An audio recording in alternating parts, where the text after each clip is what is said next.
My husband's bond with his sister borders on obsession, a so-called sister complex.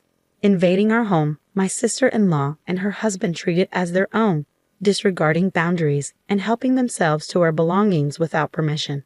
Despite my protests, my husband ignores their overbearing behavior, only fueling their audacity. I've reached my breaking point. Here, I'll share my journey to the moment I decided to end the marriage. I'm Jessica, recently promoted at 28. While some may find it early, I've dedicated myself to work, and the recognition feels rewarding. In my personal life, I'm a newlywed, relishing in the bliss of marriage with Tom. Balancing work success with love, life seemed satisfying.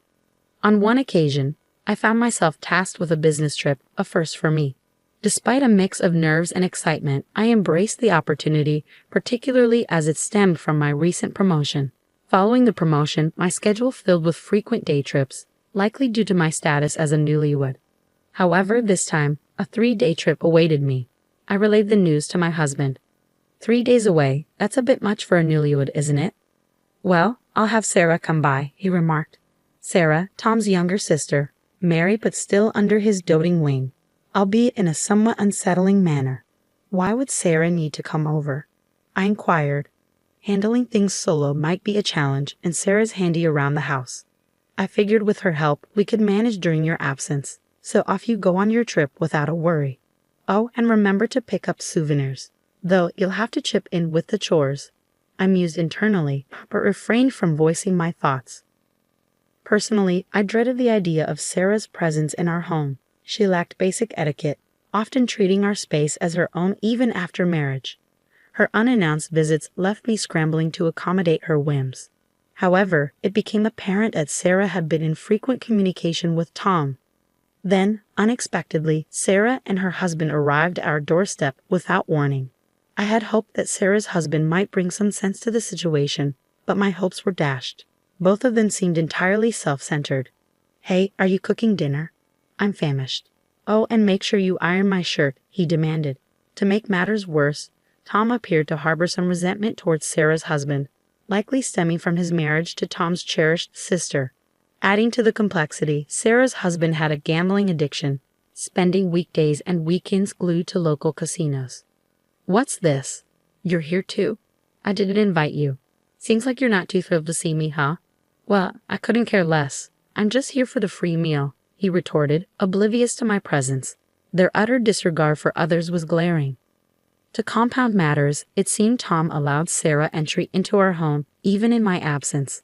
Upon returning, I find her lounging about as if it were her own abode, casually remarking, "Hey Jessica, I'm hungry," as though a routine. Despite my visible frustration, Sarah would help herself to my possessions without permission. She'd freely use my cosmetics, then casually declare, "Hey sis, this one's empty. Could you buy me a new one?" Why do you feel entitled to use my belongings and expect me to foot the bill? I wanted to snap, but when I voiced my grievances to Tom, he dismissed them with a smile, saying, "She's just excited to have a sister and wants to share things with you. Aren't you glad to have a sister too?" His lack of understanding was baffling, and he refused to take my concerns seriously. As Sarah's impending visit looms over my upcoming business trip, I can't shake off the worry of what she might do in my absence. I attempt to reason with Tom, suggesting, "Sarah, considering you're married too, surely you have your own responsibilities at home. Can you manage without being here for 3 days? I'll arrange meals for those days." But Tom brushes off my concerns, insisting, "No need to worry. She's looking forward to it. Her husband's always off gambling, leaving her alone. Are you feeling envious? We're very close siblings. We support each other. Just focus on your trip." Inside, I'm screaming. It's not jealousy. I just don't want Sarah here, but outwardly all I manage is a feeble. Is that so? Resigned, I embark on my business trip. The fear of what might unfold in my absence gnaws at me. I dread returning to a house overtaken by Sarah's presence. As I step back into the chaos after 3 days filled with apprehension, I find Sarah lounging about, having neglected her promised duties. The house is in disarray and essentials are depleted. "Welcome back. Thanks for everything. You can head home now," I assert, attempting to maintain politeness with a hint of firmness. But Sarah's response catches me off guard. "What? I'm staying. We're having my favorite dinner tonight." Confused, I inquire, "What do you mean?" She casually informs me, "Oh, Sarah, and I decided on sushi tonight." My husband, seeming unusually cheerful, adds, "We always decide together on dinner when you return from trips." It dawns on me then that Tom hasn't reached out to me at all during my absence. I attempt to have a private conversation with Tom, seeking understanding and peace after returning exhausted from my business trip. "Hey, I've just gotten back, and I'm really drained. I just want some quiet time to unwind without worrying about anyone else." "You get that right," I express, hoping for empathy, but he casually dismisses my concerns. "It's no big deal, right? You and Sarah are practically sisters." His nonchalant response stirs a wave of irritation within me. Apparently, Sarah had been staying over the entire time I was away. Yet the state of the house remained unchanged, leaving me puzzled about how she spent her time. Upon entering my room, I noticed the telltale signs of my belongings being disturbed, cosmetics and accessories missing. My recently acquired, pricey toner, a cherished favorite, seems to be depleting faster than usual, despite my careful usage to stretch its value. Additionally, several accessories are nowhere to be found. Frustrated, I confront Sarah, demanding, "Sarah, did you use my things?" Her response is flippant, "Oops, my bad. They looked great on me, so I thought I'd borrow them. But I'll return them, so don't stress." She brushes off, displaying a casual indifference. Despite my anger, Sarah's lack of remorse halts any further confrontation, prompting me to raise the issue with Tom once more. "Enough already. She's just borrowing, you say. But it's not okay. Why can't you see my perspective?" I plead, hoping to convey the gravity of the situation. Yet my words fall on deaf ears as Tom remains steadfast in his defense of Sarah. Exhausted and defeated, I resign myself to sleep, unable to fully accept the situation, yet too weary to continue the argument. 3 weeks later, another business trip opportunity arises, this time for a whole week. When I inform my husband, he appears taken aback. "A week? That's quite a stretch." "Well, I'll just have Sarah look after the house again." "Don't worry, go ahead." He reassures me. This is precisely what I wanted to address. "I'd rather you didn't invite Sarah over anymore." I express my concerns. Tom's reaction is immediate and defensive. "Why not? She's family. Last time you said you asked for her help, but nothing was done when I returned." His own words striking a chord with him, Tom falls silent, averting his gaze. "You must know as well. Sarah constantly takes my things without permission, claiming she's borrowing them but never returns them." I continue, hoping to make him understand. At this, Tom seems to relent. "Fine, but I'll need someone to handle the laundry for the week. I'll just have her over for one day and send her home afterward." "Is that all right?" he proposes. "Why can't you handle the laundry yourself?" I suggest, to which he responds, "I've never done it before. I wouldn't know where to start." "I can teach you," I offer, but Tom remains obstinate. "No, I'll just have her over for one day," he insists, showing his reluctance to do household chores or perhaps his desire to involve his sister. Weary of the argument, I reluctantly concede, "Fine, do as you wish. Just ensure she doesn't stay over." I emphasize this point to Tom, though I harbor doubts about his compliance. True to my suspicions, upon my return a week later, I find Sarah lounging comfortably on the living room sofa, displaying no evidence of having contributed to the household chores. "What's happening here?" I inquire, perplexed by the unexpected turn of events. Well, there turned out to be more chores than I anticipated. "I asked Sarah to stay over yesterday and today because it was too much for her," Tom explains. Internally, I sigh, realizing my suspicions were warranted. "But you said it would only be for one day," I remind him, feeling a surge of frustration. Tom brushes off my concern, saying, "Relax. She's your sister-in-law. And considering you're often away on business trips, you should appreciate her help." "What? Do you even understand the nature of business trips? I'm not out there having fun. You always make excuses like this, disregarding my concerns." Tom continues, seemingly oblivious to my point. "Oh, and by the way, Sarah's divorced. She's also lost her job. You'll have times when you can't manage the housework due to your trips, right? She said she's fine with it, so I thought we could let her stay with us." My disbelief turns to outrage. "What? Why are you making decisions without consulting me? I've already told you that you can handle the housework. It's not a daily occurrence. This is our home together. We're supposed to support each other in times of need. Don't you feel sorry for her? How could you unilaterally break our agreement like this? I can't trust you, I admonish, feeling a pang of guilt for my harsh words. It's just temporary. Sarah also plans to find a job and a place to live as soon as possible. We have a spare room anyway, and she's already given up her apartment. She doesn't want to stay where she lived with her ex, Tom counters, attempting to justify his decision. Unbelievably, my sister-in-law Sarah had gone through a divorce and suddenly expressed a desire to move in with us. How could you make such a decision without consulting me? This is the last straw. Your lack of consideration is appalling. What kind of family dynamic do you envision? If this is how it's going to be, then do whatever you want. I seethed, clutching my suitcase freshly returned from a business trip as I stormed out of the house. Leaving was the easy part, but with nowhere specific in mind, I found myself seeking solace in an internet cafe. After a brief moment to collect myself, my husband Tom reached out to me.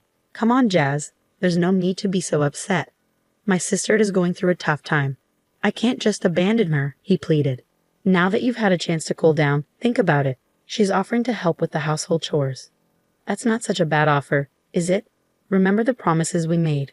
And to be honest, I don't trust your sister Sarah either. I can barely stand her, he admitted. What are you even saying? If you're so adamant about Sarah living here, why don't you leave? I retorted sharply. Is that really what you want? Fine, I'll do it. I have no problem with that. But don't come running back to me if you regret it. Tom replied angrily before abruptly ending the call. As I hung up, I felt a wave of detachment wash over me. Enough is enough. I've endured so much pain because of him, and now he's pushing me out.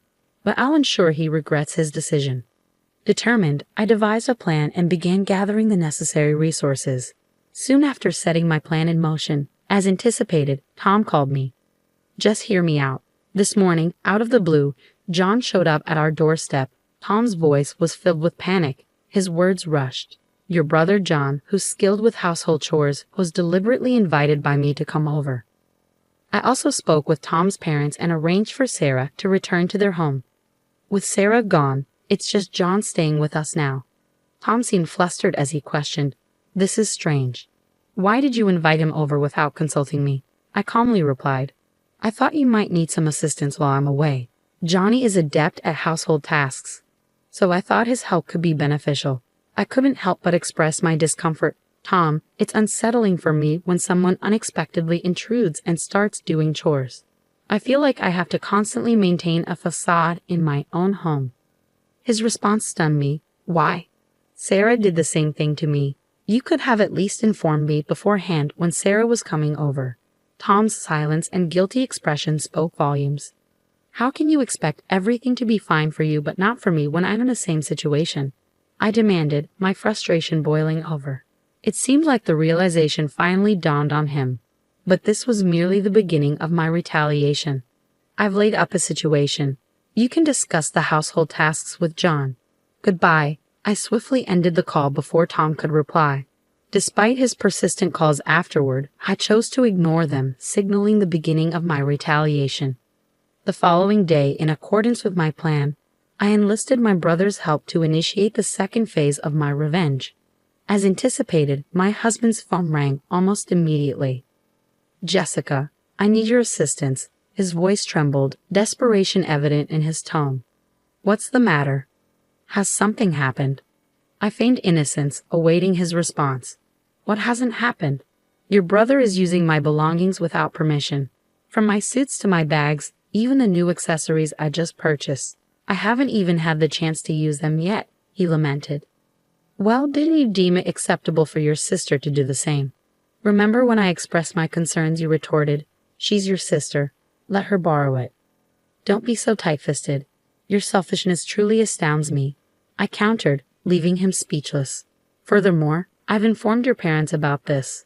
I imagine your sister is receiving an earful from them as we speak. With that, he fell silent, unable to offer a rebuttal.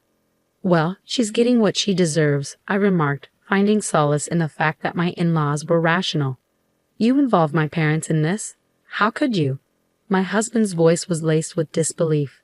You never listened to me. I countered, unapologetic for my actions. He was clearly flustered, never expecting me to go as far as involving his own parents. I even asked them to refrain from contacting you for a while, and they agreed. I added, revealing another layer of my plan. Hours later, I returned home accompanied by my in-laws and sister-in-law. Upon entering, my husband wasted no time in directing his frustration toward me. "You're finally back. It's been difficult because of you," he complained, showing no remorse for his previous actions. Ignoring his accusations, I ushered everyone into the living room and presented them with a video. As my husband and sister-in-law watched in stunned silence, I explained, "This video reveals everything." Their expressions shifted from confusion to shock as they witnessed their own actions caught on camera. It was clear that my secret installation of a hidden camera before my business trip had paid off. The footage exposed my sister-in-law rummaging through my belongings and taking them without my consent. "I'm sorry, but I didn't trust the two of you, so I recorded this before my business trip," I explained calmly as I watched the reactions unfold. My father-in-law erupted in anger upon seeing the video. What have you done? Is this a regular occurrence? This is illegal." His words were sharp with fury. Even my mother-in-law, her face flushed with anger and on the verge of tears, couldn't contain her outrage. As the rage simmered, I knew it was time to end my revenge. Without hesitation, I thrust the divorce papers at my husband. "Wait a minute. Are you seriously ending our marriage over this? Is this some kind of joke?" He protested incredulously. "Do you think this is a joke? Do you understand how much distress this little thing, as you call it, has caused me? You never listen when I try to discuss it, always prioritizing Sarah. Moreover, she never returned the items she took from me without permission. It's akin to theft. I could even pursue legal action against her. Now hurry up and sign," I demanded firmly, my patience wearing thin. He trembled as he took the pen, my in-laws observing the scene in silence. Eventually, he signed, seeming to resign himself to the inevitable outcome. Once the divorce papers were in my possession, I wasted no time in packing my belongings. Witnessing my preparations, my husband attempted to intervene. "Hold on, Jessica. If you leave, I won't be able to afford the rent for this place," he pleaded, desperation evident in his voice. It was true that the apartment we currently resided in was conveniently located and came with a hefty price tag. Relying solely on his salary, he couldn't possibly manage the expenses alone. Despite the pitiful expressions on my in-laws' faces as they observed their son, I remained resolute. "I don't care anymore. You're a stranger to me now. Why don't you figure it out yourself? After all, you have your beloved sister. The two of you can find a place within your budget," I retorted coldly. With those words, I left the house and headed straight to submit the divorce papers. I secured an apartment near my workplace, eager to start afresh. In the days that followed, my ex-husband bombarded me with calls and emails. But I found them to be nothing but a nuisance, so I blocked all communication. I had no interest in his whereabouts or activities. Liberated from the burden of stress, I relished in the newfound freedom of my single life.